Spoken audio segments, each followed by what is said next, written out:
sambal ijo ieu teh ala Padangnya jeung endog dadar ngeunah ieu teh jeung daging hayam ngeunah pokona menyetok di imah ieu moal basi guys nya. Tah ieu bahan-bahanna bawang beureum, cengek, rawit, cabe keriting, cabe hejo nu baradag tuh tingali kuat malangkreng kieu ieu cabena malangkreng kieu tingali tuh nya kuat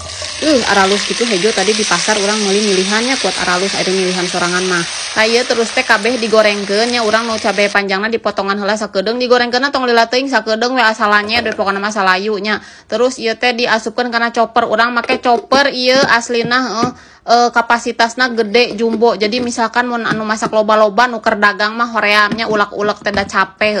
kecuali lamun misalkan aya karyawan tah lamun ku sorangan mending make nu kieu cek urang nya tah ieu terus teh dicoper tinggal ngan sakedeung